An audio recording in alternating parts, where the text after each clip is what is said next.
IELTS এ আমি যে রেজাল্টটা করলাম, সেই রেজাল্টটা অর্জনের পেছনে আসলে কি কি বিষয়ের ভূমিকা ছিল, কি কি বিষয়ে রোল প্লে করছে। প্রথমত, যে জিনিসটা আমাকে সব থেকে বেশি উপকৃত করছে, সব থেকে বেশি সাহায্য করছে, সেটা হচ্ছে আমার ইংলিশ ব্যাকগ্রাউন্ড। আমি ক্লাস 3 থেকে 9 পর্যন্ত একটা ইংলিশ মিডিয়াম স্কুলে পড়ছি। সেই স্কুলটার নাম হচ্ছে স্কলার্স হোম। সেখানে পড়ার বদৌলতে আমার ইংরেজির ভিতটা অনেক শক্ত হয়ে যায়, এবং সেই শক্ত ভিত থাকার কারণে এই আইএলটিএস এর জন্য প্রস্তুতি নেওয়াটা আমার জন্য সহজ হয়ে ওঠে। দ্বিতীয়ত, আমি আইএলটিএস সম্পর্কে জানার পর প্রথমেই যে কাজটা করি সেটা হচ্ছে আইএলটিএস এর ব্যাপারে বিস্তরভাবে জানা। আইএলটিএস এর পরীক্ষা পদ্ধতি কিরকম, এই ব্যাপারে ভালো করে ঘেটে ঘেটে বুঝে নেয়া। আমি জানতে পারলাম যে আইএলটিএস এর 4টা মডিউল আছে, লিসেনিং আছে, রিডিং আছে, রাইটিং আছে, স্পিকিং আছে। আমি এগুলো সম্পর্কে বিস্তারিত জানার পর আমি বোঝার চেষ্টা করলাম যে প্রত্যেকটা মডিউলের কোয়েশ্চেন টাইপগুলো আসলে কিরকম। এই জিনিসটাও বোঝা জরুরি।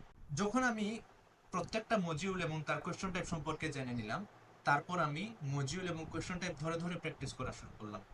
আস্তে আস্তে যখন পরীক্ষার দিনক্ষণ ঘনিয়ে আসলো, তখন আমি মূলত একটা প্রস্তুতি নিলাম অনেক জোরে সোরে। সেটা হচ্ছে আমার রুটিন ঠিক করা। আমার রুটিন খুবই বেখাপ্পা ছিল। আমি রাতে ঘুমাতাম না, দিনে ঘুমাতাম। এখন পরীক্ষার হলে গিয়ে যদি দেখা যায় ঘুমে ধরতেছে, পরীক্ষার হলে যদি গিয়ে দেখা যায় পেটে ভুক লাগতেছে, চা খাইতে ইচ্ছা করতেছে, তখন কিন্তু অবস্থা খারাপ হয়ে যাবে। এই জন্য আমি চিন্তা করলাম যে আমাকে রুটিনটা ঠিক করে নিতে হবে। আর এইটার আইডিয়া আসছিল, মজার ব্যাপার, ডোপামিন ডিটক্স বই থেকে, যেটা নিয়ে এখন আমরা রিডিং সেশনে আলোচনা করতেছি। যাই হোক, যখন পরীক্ষার দিন আসলো, পরীক্ষার ক্ষণ আসলো, তখন আগে ভাগে আমি আমার টেস্ট সেন্টার সম্পর্কে বিস্তারিত জেনে নিই। আমার টেস্ট সেন্টারটা ছিল আর্কেডিয়ার মেইন অফিসে, আর্কেডিয়াতে ব্রিটিশ কাউন্সিলের মেইন অফিসে।